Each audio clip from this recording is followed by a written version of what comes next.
عقیدہ ہے۔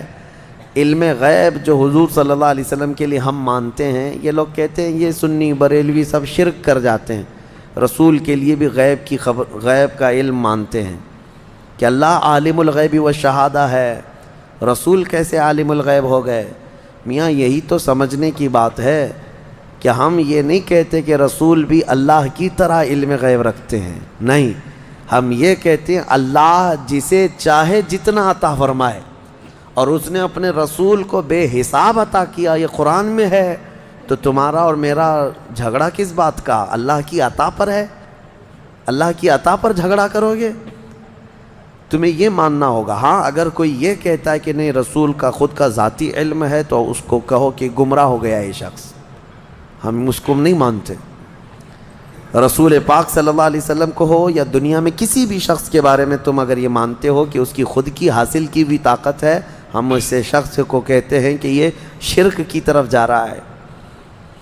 ہاں یہ کہو کہ اللہ کی عطا سے اللہ جس کو جو چاہے عطا فرمائے، اللہ جس کو جو چاہے عطا فرمائے۔ ایک بیچارے بہکے ہوئے صاحب ہیں، ہم نے یہ دلیل ان کے سامنے رکھی، بھائی ذاتی اور عطائی کا فرق سمجھو۔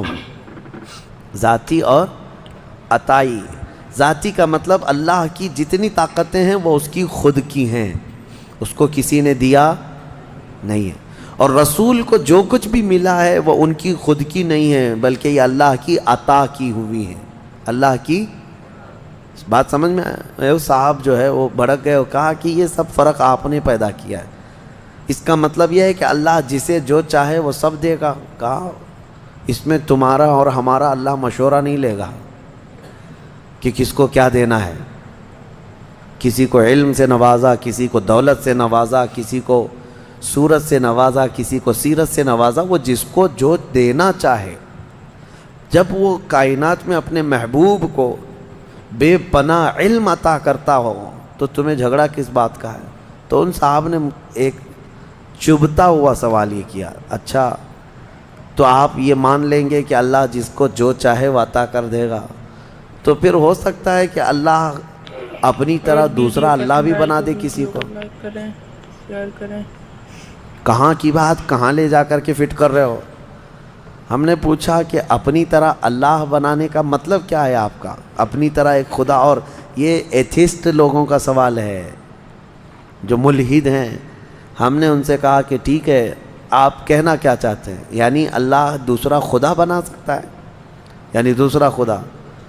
تو میں ہی آپ سے سوال کرتا ہوں، چلیے آپ کے حساب سے اگر خدا نے دوسرا خدا بنایا، دوسرا خدا بنایا، تو مجھے یہ بتاؤ یہ دوسرے نمبر والا خدا، اس کے بارے میں عقیدہ کیا ہونا چاہیے؟ ہمارا عقیدہ یہ ہے، ہمارا عقیدہ خدا کے بارے میں کیا ہے وہ سنو۔ دوسرا کیوں نہیں بنا سکتا اللہ؟ دوسرا اگر بنایا تو اس کے بارے میں جب بھی تم کہو گے تو یہ کہو گے یہ خدا کا، یہ پہلے والے خدا کا بنایا ہوا ہے، کیا کہو گے؟ دوسرا والا کیا ہوگا؟ بنایا، اور جو بنایا ہوا ہے اس کو کہتے ہیں مخلوق۔ جو چیز بنی ہوئی ہے اس کو کیا کہتے ہیں؟ مخلوق۔ مخلوق کبھی خالق ہو ہی نہیں سکتا۔ مخلوق ہونا ایک ایسا عیب ہے کہ وہ خالق میں نہیں آ سکتا، خدا میں نہیں ہو سکتا۔ اگر وہ خود پیدا ہوا ہے کسی سے تو پھر ہم اس کو خدا مانتے ہی نہیں، ہم اس کو خدا مانتے ہی نہیں۔ ہم خدا جس کو مانتے ہیں وہ لم یلد ولم یولد، وہ کسی سے پیدا ہوا ہی نہیں اور نہ اس سے کوئی پیدا ہوگا۔ بہرحال یہ بھونڈے جو سوالات ہیں یہ شیطانی دماغ کی پیداوار ہے۔ میں آپ سے یہ کہتا ہوں کہ اللہ رب العزت اپنے رسول کو وہ سب چیزیں عطا کیا ہے جو اس کی مرضی ہے، لیکن خدا بنایا نہیں، نہ ہی خدا کا درجہ، کیونکہ یہ ممکن نہیں ہے، یہ ممکن نہیں ہے کہ دوسرا خدا بنایا جا سکے، ورنہ خدا کا تصور ختم ہو جائے گا۔ ہاں اسی لیے ہم اکثر میں یہ شعر پڑھتا ہوں، میں مانتا ہوں اے عقل والو میرا محمد خدا نہیں ہے، مگر دلوں میں یہ نقش کر لو کہ وہ خدا سے جدا نہیں ہے۔ بس اتنا ہی عقیدہ ہے۔ سورہ نجم کی تلاوت، پھر اس کے بعد سورہ قمر کی ہم نے تلاوت کی ہے۔ سورہ قمر میں اللہ تعالیٰ نے حضرت نوح علیہ السلام کی قوم پر جو عذاب آیا اس کا ذکر فرمایا. طوفان نوح جو آیا تھا، فدعا ربہ انی مغلوب فانتصر.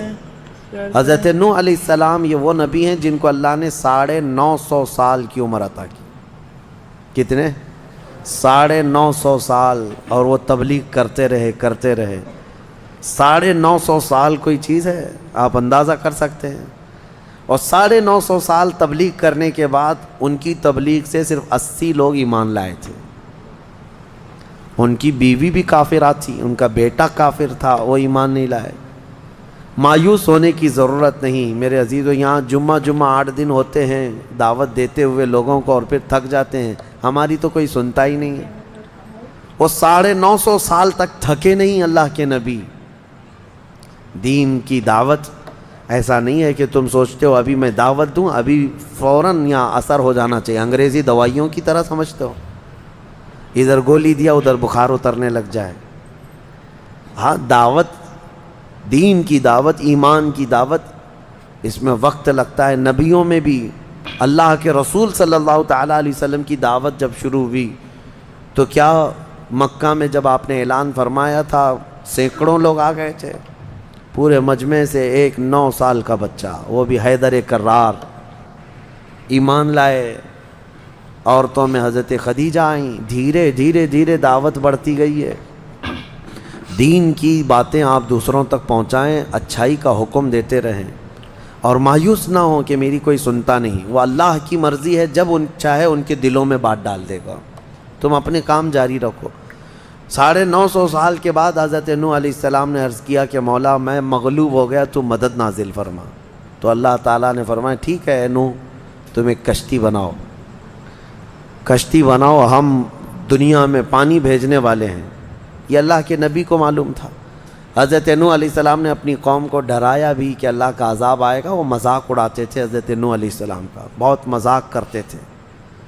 کبھی کبھار تو ایسا تھا کہ حضرت نوح علیہ السلام کو مارتے تھے، پورا دن آپ بے ہوش ہو جاتے تھے، اور ان کے مارنے میں مدد ان کی بیوی کرتی تھی.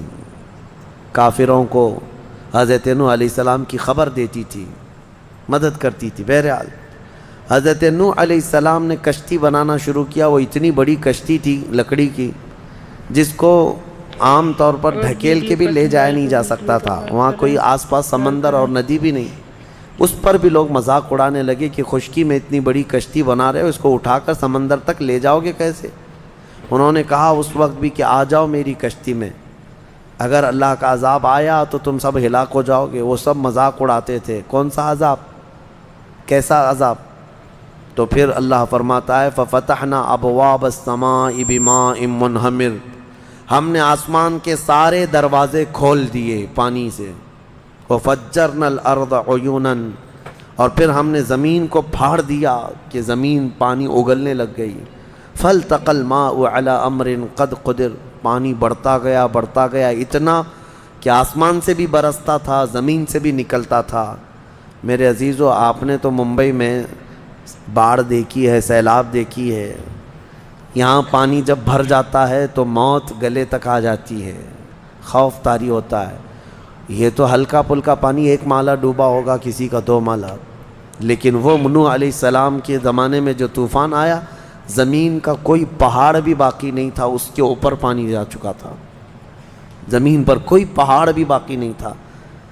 جو کفار آپ کی کشتی میں نہیں آئے وہ سب غرق ہوئے، یہاں تک کہ ان کا بیٹا جو کشتی میں نہیں آیا، آپ نے فرمایا تھا یا بنی ارکب معنا ولا تکن مع الکافرین، اے میرے بیٹے آ جا ہمارے ساتھ سوار ہو جا، کافروں کے ساتھ مت جا. اس نے کہا تھا قال سآوی الی جبل یعصمنی من الماء، میں ایک پہاڑ کے اوپر جاؤں گا، مجھے پانی سے میں بچ جاؤں گا. اللہ نے فرمایا لا عاصم اليوم، آج کے دن کوئی بچانے والا نہیں ہے تمہیں، سب ختم ہو گئے. حضرت نوح علیہ الصلاۃ والتسلیم کی کشتی میں جتنے لوگ سوار تھے، یہ کشتی تقریباً 40 دن تک روئے زمین پر پانی پر تیرتی رہی. پھر جب طوفان ختم ہوا تو کنارے پر جا کر کے یہ لگی. اس میں کئی دن گزر گئے تو اللہ کی حمد بیان کی آپ نے، اور اللہ کریم کی اس نجات پر شکر بھی ادا کیا اللہ کا، وہ 10 محرم کا دن تھا۔ تو نوح علیہ السلام کی قوم پر آیا ہوا عذاب کا ذکر سورہ قمر میں اللہ تعالیٰ نے فرمایا ہے۔